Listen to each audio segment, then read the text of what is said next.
Hi, everybody. Hello, I'm Ryan. I'm Bethany. And we are Ryan and Bethany Board Game Reviews. And today we get to talk about Tiny Epic Vikings. This is designed by Scott Alms, and it is published by Gameland Games.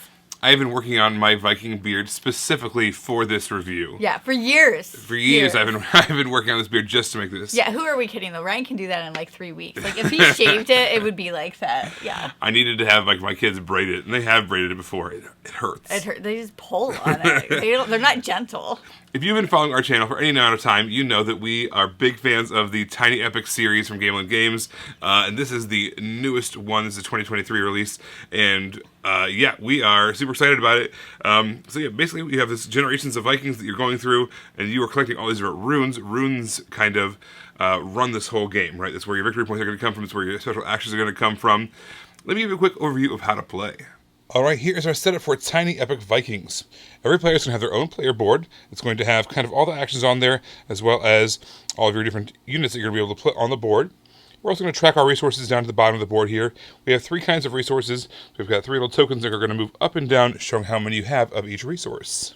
Over here we have the main board. This is going to be where we're taking a lot of our kind of area control actions. Basically what's going to be happening here is there's various runes on the board. Once you take control of an island that has one of those runes, you're going to be able to take that rune for yourself. Alright, so how do you actually take control? Well, there's going to be actions where you can move around on the board. You start off with one ship. You're going to be able to add more later on. Ships themselves, when they land at a dock, do not actually give you control.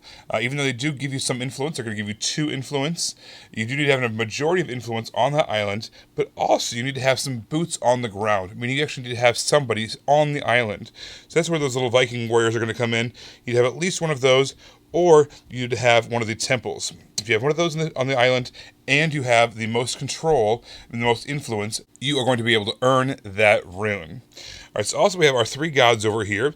There's a bunch of different gods in the box. You're going to shuffle them up, deal out 3 of them, and then you're going to kind of randomly assign which rune is going to belong to which one of those gods. If anything happens to upset those various gods, their fury tracker is going to go up. So for instance, we just took over an island that used to have one of the runes belonging to this warrior over here, this god. So we're going to move up that fury track 1. The reason that's important is that's the main way we're actually going to score at the end of the game. We're going to keep on moving all these different fury tracks up and up and up throughout the game, and then eventually at the end of the game, we're going to see which one of these gods has the most fury. They're going to be the most powerful, and then second and then third most. That's going to matter over here for our scoring, because if any of the runes that you have, based off of whichever god is the most powerful, they're going to be worth more victory points. So right here, this particular one, let's say that this belongs to Sif, the goddess of the harvest. If that were to be the most powerful god by the end of the game, we'd go over here and we'd see that that's going to be worth 6 victory points. Whoever had the second most and third most fury amongst the gods, you see those kind of points there based off all those different runes. Now we also have runes over here on the board. Those are kind of called passive runes. These passive runes are going to be gotten as a result of battling each other, or possibly even battling the deck, if in a 2-player game. Those passive runes are going to be worth a little bit less points, but still, you're going to be getting some points for those based off of those at the end of the game as well. So that's kind of how the scoring takes place, basically trying to get as many runes as possible. But how do you actually play the game? For starters, we have 3 rounds.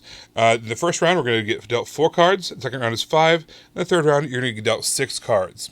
Basically, before the game even starts, we're going to kind of do a drafting thing, where you get dealt cards, you keep one past the rest, keep one past the rest, until you're back to having 4 cards that you have chosen. Alright, so here's what a hand of cards might look like.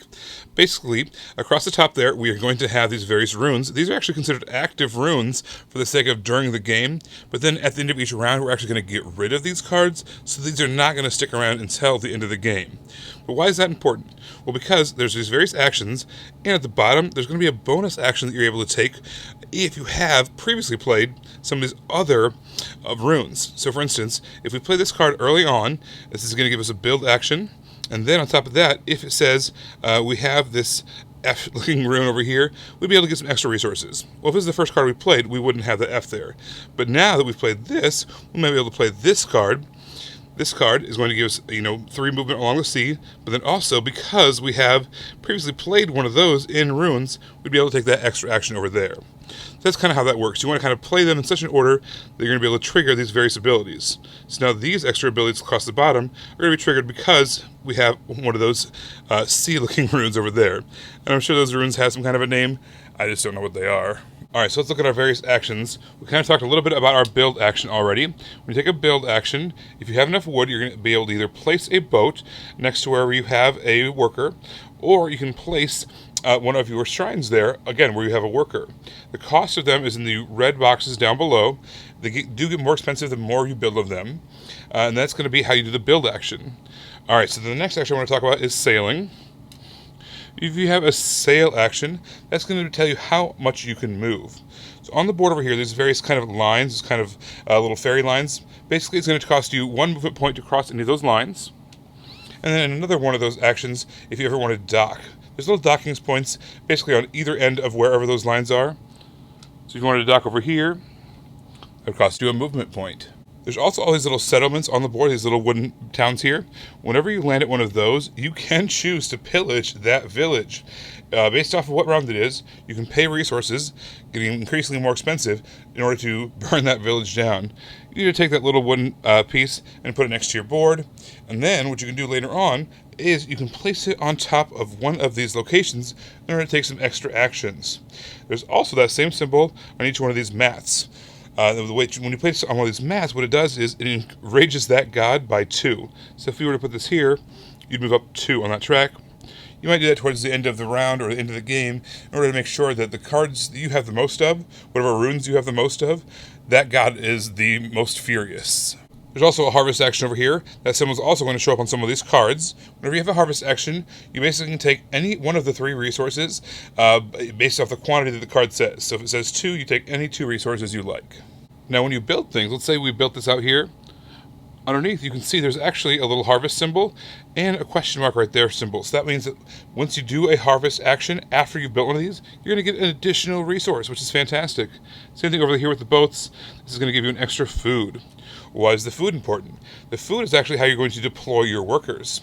So when you do make landfall at one of the island spots or one of those little dock spots, you can pay food in order to move some of your Vikings onto that island, but only based off of how fast you're going. So if you had a movement of 3, you could pay 3 food, or up to 3 food, to move up to 3 of your workers onto the board. Now so far we've only been talking about the second part of the cards and the third part of the cards, but the top part of the card is also important, and that's going to be for combat. So what you can do on your turn is you can actually play a card face down. And when you do that, you're basically saying, I'm passing this turn, but at the beginning of the next turn, I'm going to resolve combat if anybody wants to go to combat with me. If you do that, if you start a combat, what you're going to do is you're going to choose one of these cards, either from this row or from this row, and it has to be from one of the edges. So either here, here, or here, and here. So let's say we take this one. We're going to put it over here off to the side of the board, of this little kind of this era mat, basically saying this is the card that we're fighting for. If anybody wants to fight me against me, this is what's at stake. So then what's going to happen is, if anybody else joined in, at the beginning of the next round, we flip these over and we compare to see who has the most amount of damage. And that's going to be the red number at the very top. So this is not playing when you're doing the card face up for actions. This is only coming into effect when you play the card face down for damage. This particular one says 2 times the number of those N runes that we have. So right now we've got 1, 2, 3 of them. So we've actually got a value of 3 for our active runes for those N's. So it's going to be worth 6 of our attack points. If we had the most amount of damage, we're going to claim this card just as we intended. This is going to go in front of us so that we can get those runes at the end of the game.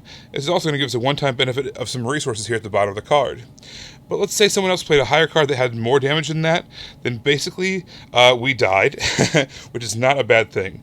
We do not win this card, instead whoever had higher will, but instead, based off of whatever rune, in this case, that N shape, we're going to go to that god, which again is our Lady Sif here, and we're going to read whatever that Valhalla boon is.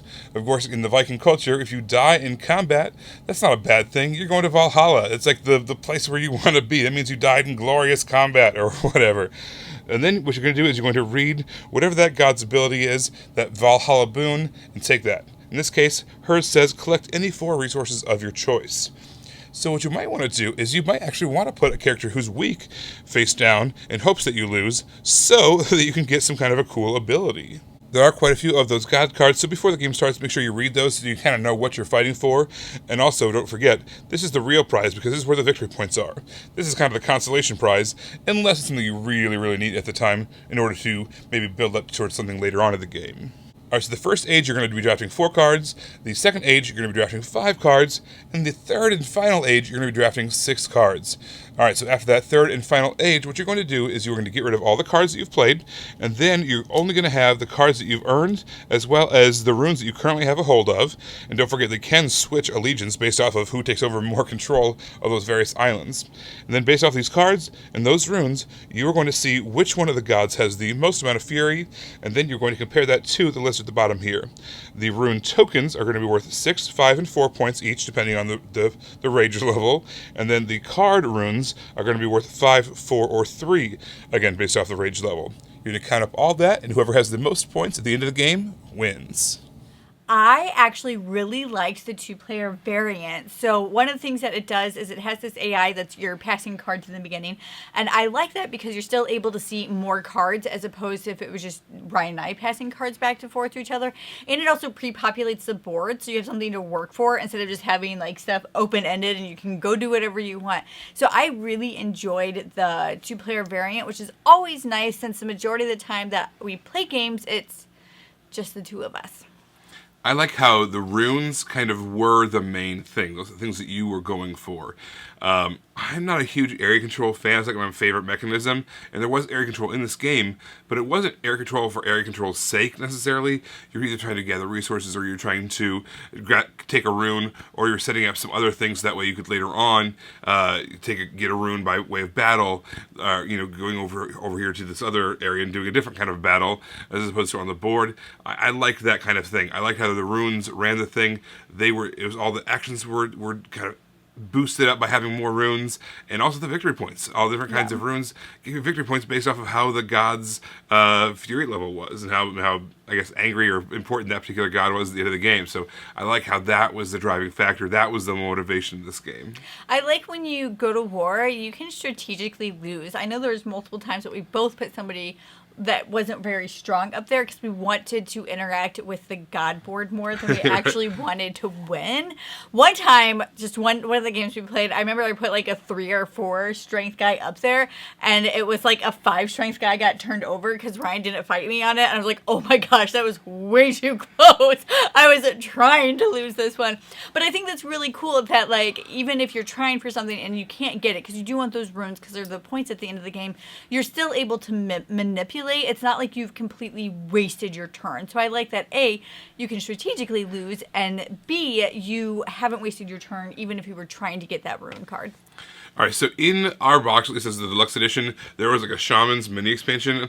If it didn't come in yours, I think it's available separately as well. But that adds an extra variety. But on top of that, if you want even more variety, there's a whole separate big box expansion. This is the Ragnarok. So basically in this, what's going on is there's 2 big main things that it adds. There is these Valkyries. These Valkyries are basically stronger versions of your warriors. On top of that, they're able to pick up your warriors. They're able to pick up your whole shrines, your whole temples, and move them around to the different islands to give you more influence where you need it, when you need it. On top of that, you have these Frost Giants. These Frost Giants have invaded the land. There was a ton of victory points, and you're going to need those Valkyries in order to knock out the Frost Giants.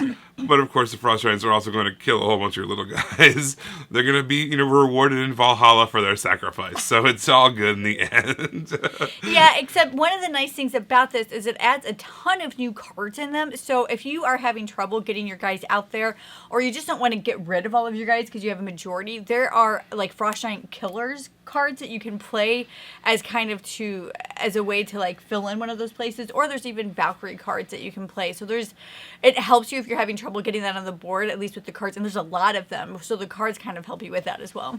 And add some way to get points too. I mean, obviously the runes were the only way to get points with the base game. Yeah. The Frost Giants are worth a various number of points based off of, well, it's random. You don't know how much they're worth until you've actually defeated them. Yeah. But I liked having yet another way to get points, and then have it be a mystery to your opponent how much you have. Yeah, I actually don't see myself playing Tiny Epic Vikings without adding Ragnarok in it all the time. I really liked what it did with the game. Yeah, so overall, this is a great addition to the Tiny Epic line. We're probably not going to do a re-ranking at this point. Maybe in the future, who knows. But if I were to re-rank this, I would probably put this one at least in the top upper third of my list of the top all the Tiny Epic games. I had a fantastic time with this one. I love the theme. I love the way it was implemented. The bits were amazing. It felt I want to say it was a programming game, but you almost needed to treat it like a programming game in order to make sure you had the right things ahead of it in line, either to acquire the resources that you needed in order to then pull off whatever build you were trying to get, or to get the runes that you wanted ahead of time in order to make the next actions more powerful. So you kind of had to almost like treat it like a programming game, or else you might miss out on some actions. And I know I did that a couple of times. I had some times where I was like, I had bad turns just because I didn't map it all out properly. Yeah, and it's hard to do that when you're drafting all the cards too, and you like try to see everything that you drafted, and then the cards that are coming and what order you want to place them. It can be difficult. I enjoyed that, but it can be difficult. I also really enjoyed this one, and I think that if we were to re-rank them, I also would have it higher up on my list. It was so much fun. I just had a great time with this one. Yeah, thanks so much for watching. Be sure to hit that like and subscribe button. We'd really appreciate that. If you like seeing all our content, be sure to follow us in all these areas as well. We've got great content in all these different areas. You guys, thanks so much for watching, and we will see you next time. Bye.